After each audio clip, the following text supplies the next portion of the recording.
आज की संध्या नृत्य सुदर्शनम में आपके समक्ष दो रचनाएं प्रकट करूंगा।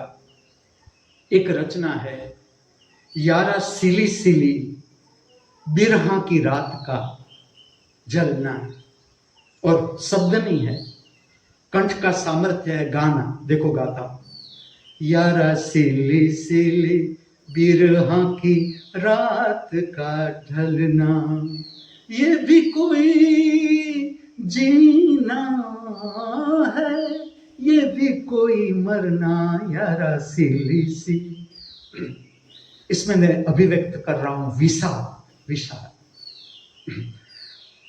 इसका विज्ञान समझना। मैं आपके समक्ष प्रथम रचना में विषाद प्रकट करूंगा, लेकिन विज्ञान कैसा है, ये आपके जीवन का विषाद ये रचना बढ़ाएगी नहीं। ये रचना का नृत्य दर्शन, इसका श्रृंगार, जो प्रकृति में मैं ये प्रकट करूंगा, वृक्ष मंदिर वड़ के नीचे, ये आपके भीतर का विषाद खींच लेगी रचना।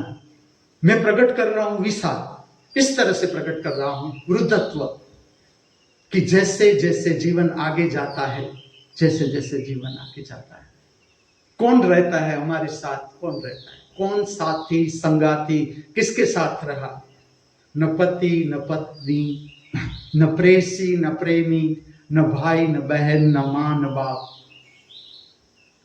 जैसे हम एरोड्राम पर जाते हैं और सब हमें छोड़ने को आते हैं, सी ऑफ करने को आते हैं, बस इस तरह से जैसे जैसे जीव वृद्धत्व की ओर जाता है, अकेलापन महसूस करता है, कोई नहीं है साथ में, कोई नहीं।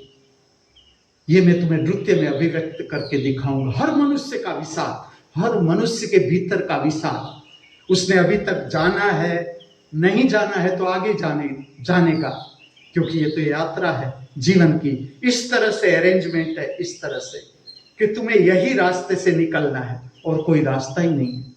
तो विषाद की जो अनुभूति है, कोई है ही नहीं, अकेलापन, वो आपके समक्ष नृत्य सुदर्शनम प्रक्रिया में मैं प्रकट करूंगा। प्रथम रचना, इसका गीत बहुत सुंदर, हर पंक्ति साहित्य, हर पंक्ति को सुनना, अद्भुत पंक्ति, गुलजार द्वारा, इसके कवि है गुलजार, और संगीत हृदयनाथ मंगेशकर का। राग भी इतना ही मन भावन भी, हृदय स्पर्श से प्रकृति को पुष्ट करने वाला राग, मधुमाद सारंग। मधुमाद का अर्थ ही है कि जो प्रसन्नता देता है, सारंग का अर्थ है आत्मा का रंग, आत्मा के साथ जिसका स्पर्श होता है उसे कहा जाता है मधुमाद सारंग। आप स्वयं अनुभव करना, इस तरह की रचना है जो आपके जीवन का विषाद बढ़ाएगी नहीं। भारत के शास्त्रीय संगीत से मैं आपको परिचित करूं, ऐसे राग है कि जो राग श्रवण करते हो, भीतर छिपी हुई जो विषाद सभर संवेदनाएं हैं ऊपर आती है।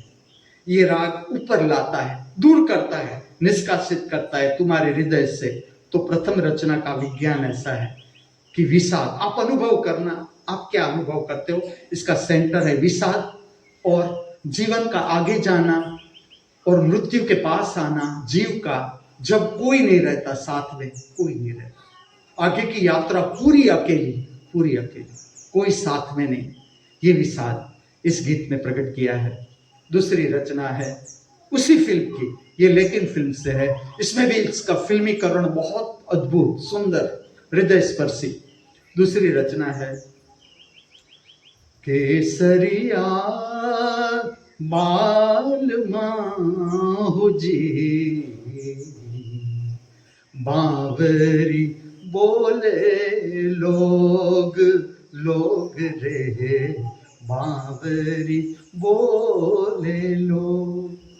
अब दूसरी रचना का अरेंजमेंट ऐसी है, फिल्म में इससे फिल्माया नहीं गया, ये बैकग्राउंड संगीत में है, बैकग्राउंड संगीत में, फिल्म में मैं उसे नृत्य का रूप दे रहा हूं।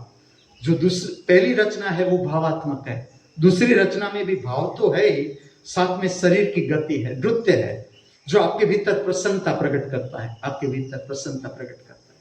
और जो मैं नृत्य का विज्ञान करूं तो वो है आपको सेंट्रलाइज करना, नृत्य सुदर्शनम प्रक्रिया का हेतु जिस तरह से दिव्यवाणी सही, लेकिन कला के द्वारा आपको सेंट्रलाइज करना, आत्मस्थ करना, स्वस्थ करना, तो दूसरी रचना आपके भीतर प्रसन्नता को प्रकट करने के लिए इसका उपयोग है। इसका भी बहुत सुंदर पवित्र राग मांड, जो परिचित है, संगीत से परिचित है, तो मैं कहता हूं मांड राग है, मधुर राग, राजस्थान की जमीन में प्रकट हुआ राग मांड, कृष्ण भक्ति।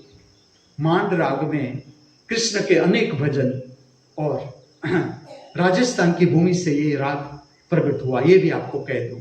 तो दोनों रचनाओं का संबंध राजस्थान से भी है। आज की दोनों रचना भारत की पवित्र भूमि राजस्थान, इसके साथ भी इसका संबंध है। आप स्वयं अनुभव करो। कुछ रहस्य खोल देता हूं, कुछ रहस्य को बंद रखता हूं, ताकि आप स्वयं अनुभव कर सको कि पहली रचना में आपको क्या अनुभव हुआ, दूसरी रचना में आपको क्या अनुभव हुआ। और अगर मैं ये कहूं कि ये रचना मैं प्रकट कर रहा हूं, तो ये मेरा अज्ञान है। बहुत सी ऐसी चेतना है जिसके द्वारा प्रेरणा आती है कि कल आपने ये नृत्य प्रकट किया, तो आज आप वर्ण के नीचे ये रचनाओं को प्रकट करो। ये इसका विज्ञान है, वो भी धीरे धीरे खोल रहा हूं ताकि आप समझ सको।